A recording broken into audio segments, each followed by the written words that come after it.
Assalamualaikum warahmatullahi wabarakatuh. Halo guys, jumpa lagi bersama kami di Marula Channel. Seperti biasa, kami akan memberikan informasi-informasi terbaru seputar dunia perpolitikan yang semakin hari semakin rame, semakin kacau, dan semakin tidak jelas. Guys, terbongkar lagi. Politik Pak Lurah semakin menyimpang dan brutal. Media Tempo bongkar politik kotor Jokowi yang semakin menyimpang dan terang benderang.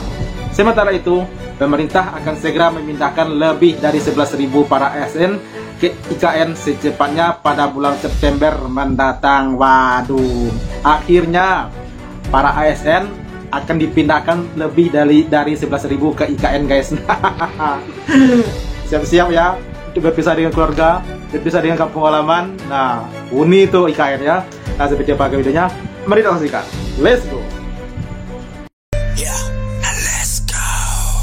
Jadi yang kita sebut hati nurani itu bukan sekedar perasaan, tapi itu moral call, panggilan moral yang dasarnya adalah legal reasoning. Saya kasih contoh. Dulu, seorang bayi diperebutkan oleh dua ibu yang mengklaim bayi itu punya dia di depan hakim yang paling pintar, namanya Nabi Sulaiman. Mantap. Ditaruh di depan situ bayi itu.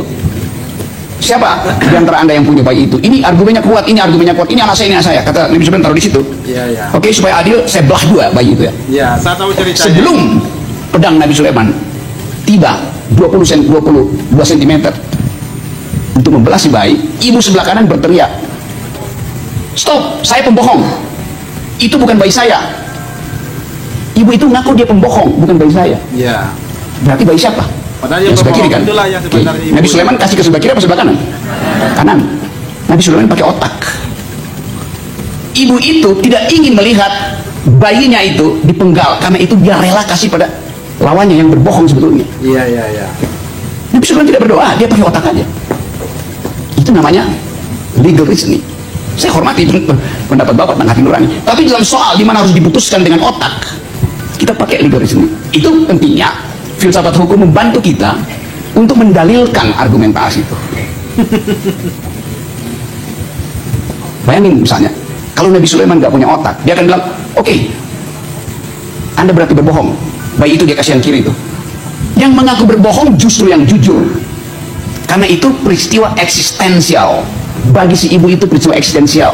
Si ibu benaran itu eksistensial. Bagi si ibu yang berbohong itu peristiwa material doang. Iya. Memang luar biasa ya. Sampai cerita Nabi Sulaiman pun beliau paham, mengerti begitu. Cara membayar utang politik. Saya Bagja Hidayat dan inilah opini Tempo. Otak-atik bayar utang politik.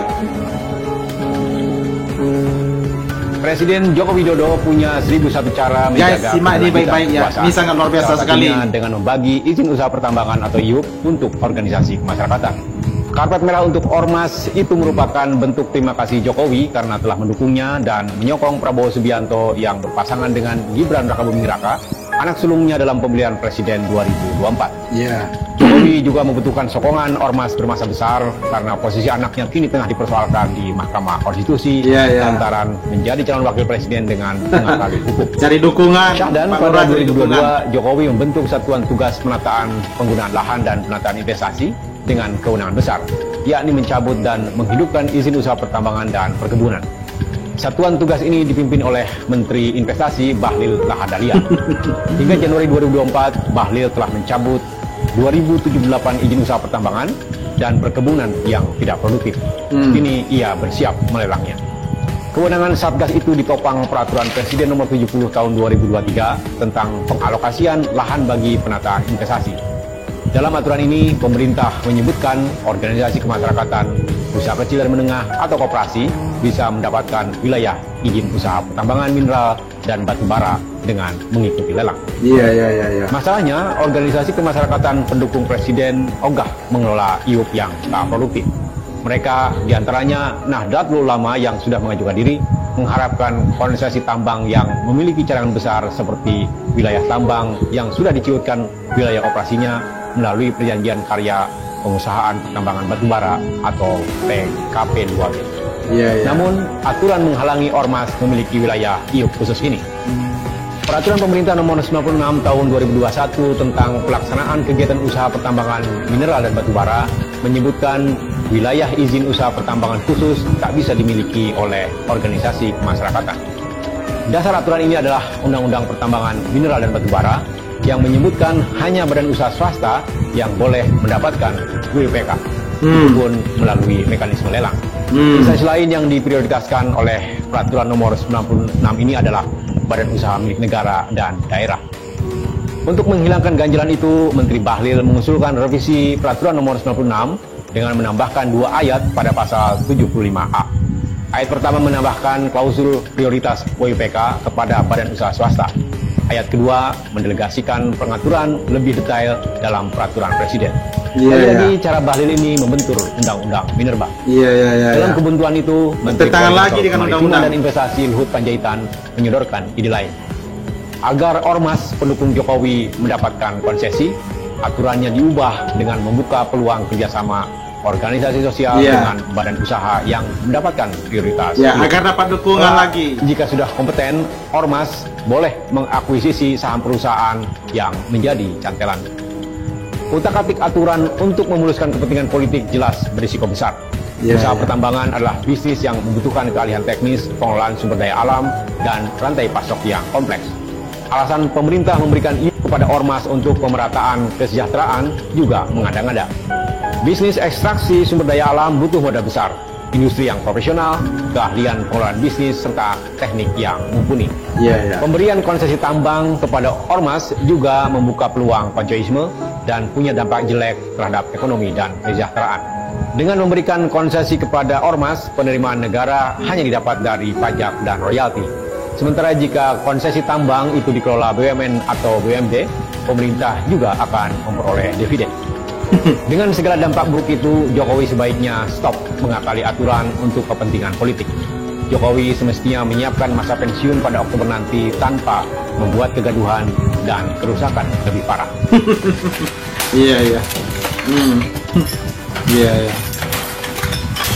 Semuanya diotak-atik, semuanya dirubah. Pemerintah akan mulai memindahkan 11.000 lebih ASN ke Ibu Kota Nusantara atau IKN pada September mendatang. ASN yang menjadi prioritas pertama untuk bertugas di IKN adalah ASN Eselon 1 di 179 unit dalam 38 kementerian dan lembaga. Menpan RB Abdullah Azwar Anas mengatakan proses pemindahan dilakukan bertahap setelah upacara Hari Kemerdekaan ke-79 RI di IKN. Tahap berikutnya akan menyusul 6.000-an pegawai. Pemindahan ASN akan menyesuaikan ketersediaan hunian dan infrastruktur. Siap-siap para ASN pindah tuh ke IKN ya. Secara ideal, jumlah pegawai ASN yang diperlukan untuk berada di IKN dan prioritas pertama sekitar 11.916 pegawai. Namun demikian, pemindahan tetap disesuaikan dengan ketersediaan hunian dan infrastruktur IKN. Nah, oleh karena itu, kalau prioritas pertama itu ada 11.000 sekian. Prioritas kedua ada 6.000, prioritas ketiga 14.000. Jadi kita siapkan beberapa opsi dan kita terus mendapatkan update dari Menteri PU yang telah menyiapkan infrastrukturnya, dan kami terus berkoordinasi dengan OIKN sebagai otoritas untuk yang bertanggung jawab di IKN. Oke, mantap. Itu benar itu ya. Ya, semoga cepat aja ya para ASN siap-siap pindah ke IKN. Lebih cepat lebih baik, biar apa yang mereka rasakan itu di sana, apakah nyaman atau enggaknya, dia cepat memberitahu kepada yang lain begitu ya. Bagus itu, bagus. Dan juga lebih dari 11.000 tadi ya. Bahkan habis itu akan menyusul lagi lagi dari 6.000 para ASN. Nah, ini mantap guys. Guys, gimana pendapatnya? Apakah ada di antara kalian di sini para ASN? Nah, tolong siap-siapkan mentalnya untuk segera pindah ke IKN. Oke guys, sampai jumpa lagi di video berikutnya. Thank you. Thanks for watching.